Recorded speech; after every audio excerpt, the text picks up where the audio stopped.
Hello friends, today I will discuss about the reproductive and child health program. This is taken from RCH textbooks 28th edition. At first we will discuss about the evolution and the core concept of this RCH program. This is an integrated approach to ensure people about who can reproduce safely, regulate fertility, and have the sexual relations free from the fear of unintended pregnancies or the contracting disease. So here the box says about this that a reproductive and child health program approaches has been defined as the people have ability to reproduce and regulate their fertility. Women are able to go through that pregnancy and child's birth safely. The outcome of the pregnancy is successful in terms of maternal and infant survival and well-being, and couples are able to have the sexual relations free of fear of pregnancy and of the contracting disease.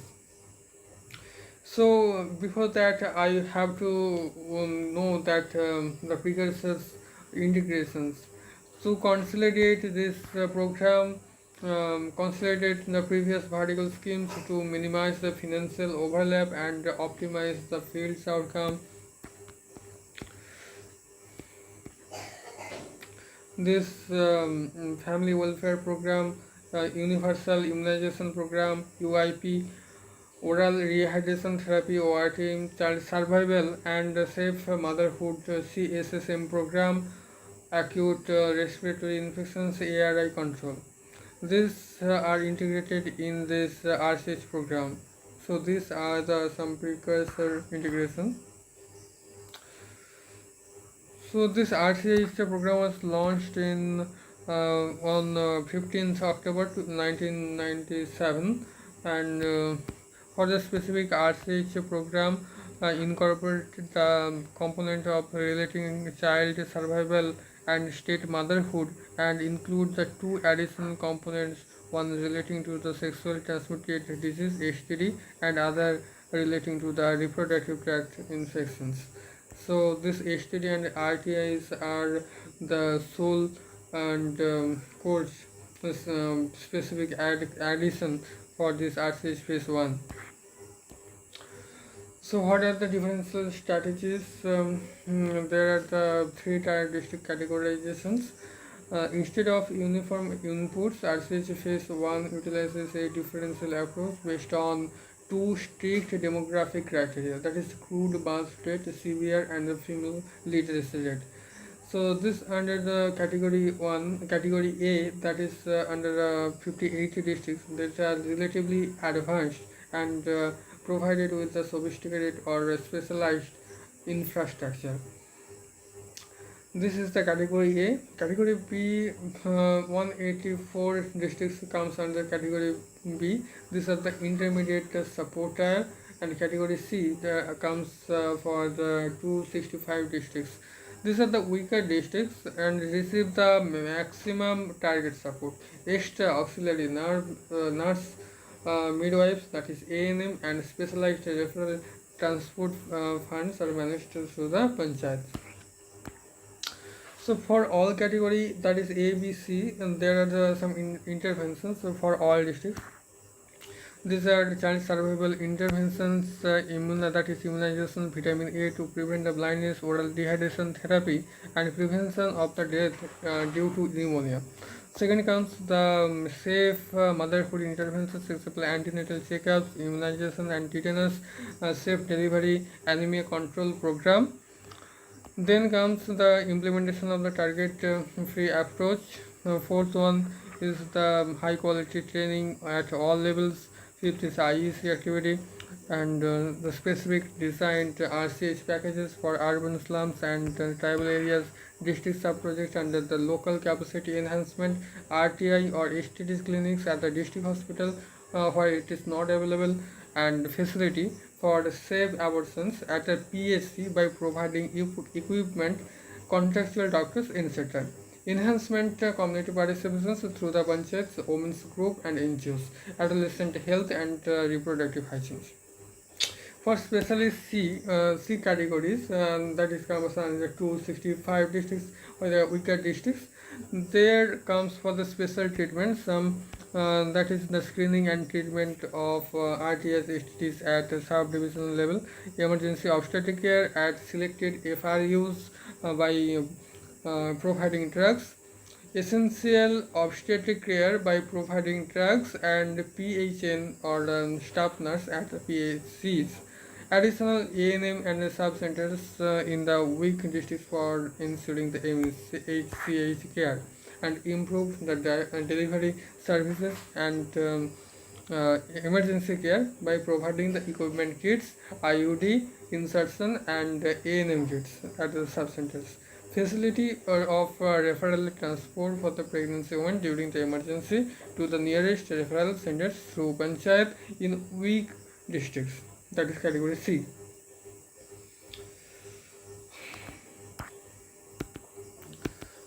So now about the major interventions which are comes under the RCH Phase I program, that is essential obstetric care. For essential obstetric care, intended for all pregnant women via 4 core steps. That is, first step is the early registration. So that all pregnancies will be registered within 12 to 16 weeks of pregnancy. Second important point is the antenatal checkups, ANC. That is minimum of the 3 antenatal care ANC visits by the ANM and or medical officers to detect the high risk factors early. Third one is safe delivery, promoting the institutional delivery or the safe clean delivery at home.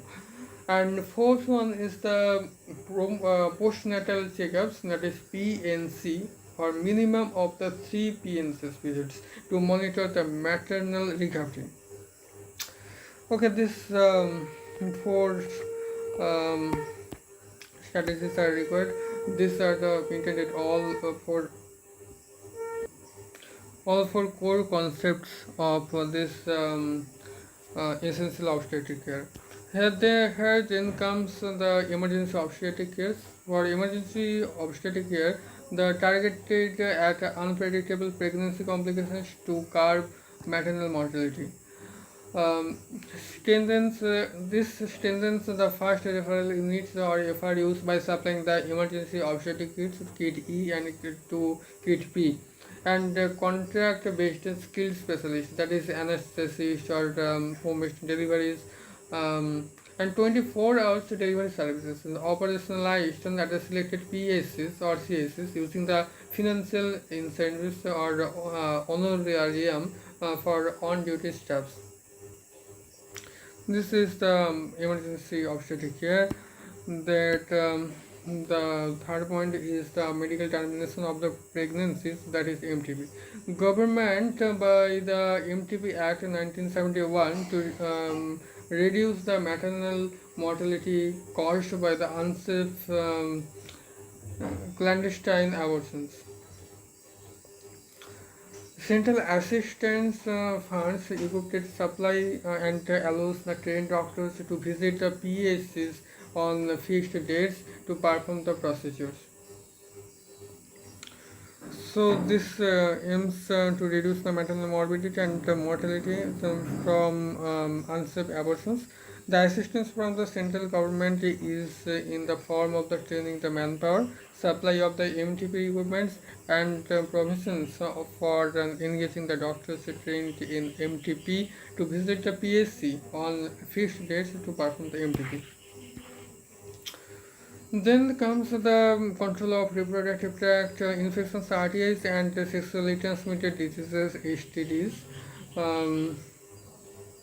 This executed in strict operational collaborations with NACO, National AIDS Control Organization, to bridge RTI or STD management with HIV prevention. That funds dedicated RTIs or STD clinics down to the district level and placed the 2 contractual laboratory technicians per district. So each district is assisted by two laboratory technicians on a contract basis for testing blood, urine, and RTIs or STDs test. Now comes about the key child survival and prophylaxis interventions. Here comes the child survival and safe motherhood. CSSM program emerged in 1992. The Universal Immunization Program (UIP) became a part of the CSSM program in 1992, RCH program in 1997, and currently the National Health Mission. So, essential newborn care. The primary goal of the essential newborn care is to reduce the prenatal and neonatal mortality. The main components are the resuscitations of the newborns and with asphyxia, prevention of the hypothermia, prevention of the infections, and exclusive breastfeeding, and the referral of the sick newborn. So then comes the diarrheal disease and ARI control. For the diarrhea is managed by the low osmolarity ORS and zinc supplementations and reduces the severity, durations, and recurrence rate of every source. So here India is the first country in the world to introduce the low osmolarity oral rehydration solution. Why zinc is used for the addition with ORS? This addition to zinc would result in the reduction of the number of severity of episodes and the durations of the diarrhea.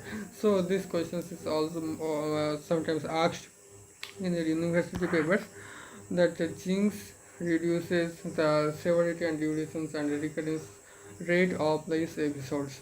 And then comes the acute respiratory disease control, the standard case management of the acute respiratory infections and prevention of the death due to pneumonia is now an integral part of the RCH program.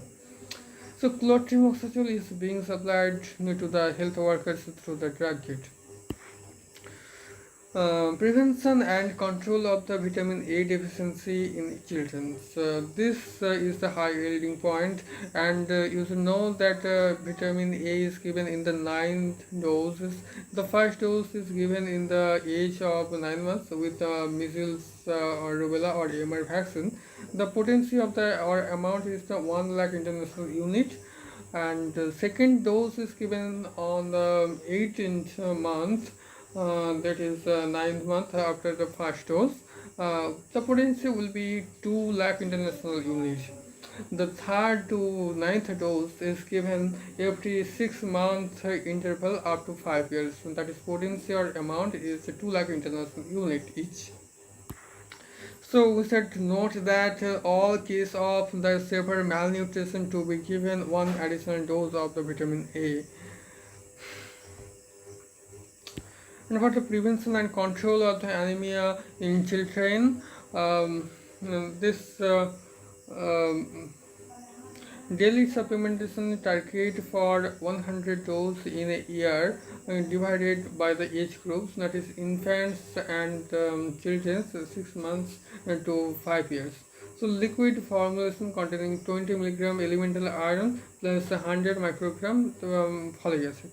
The children who belongs to the 6 to 10 years, they are given with the 30 milligram elemental iron and 250 microgram folic acid for 100 days in a year. And children above that age group, that is greater than 10 years, they are given as the adult dose.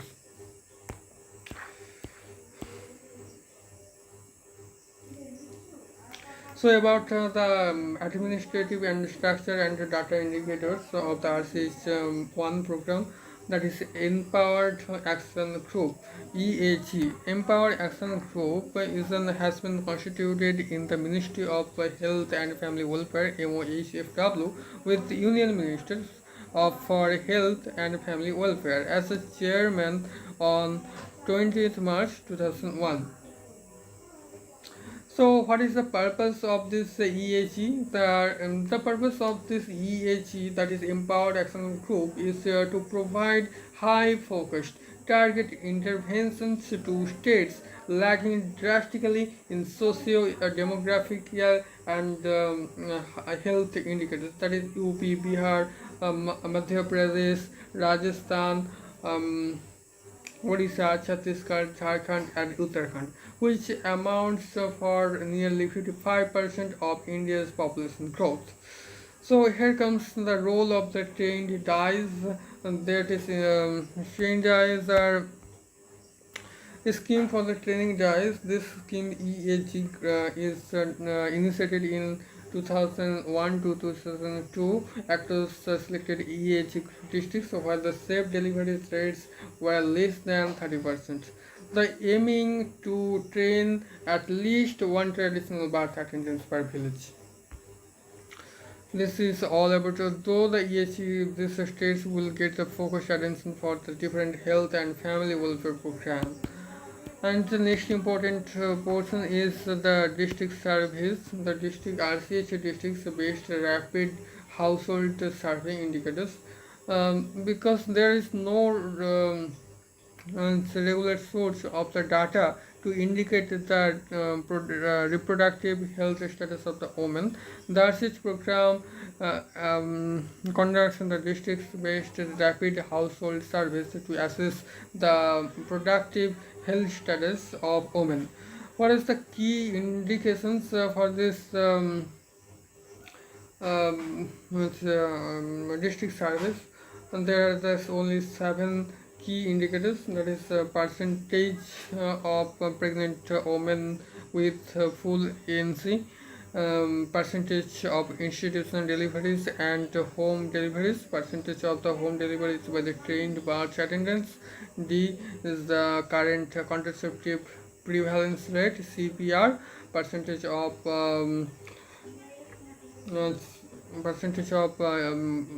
children fully immunized, percentage of the unmet needs for family planning, and percentage of the household reported visits by health workers in previous 3 months. So here need to focus on the unmet needs. What is the unmet needs? Unmet needs is the women of the reproductive age group who want to delay or stop having children but are not currently using the any contraceptions. They are the unmet needs.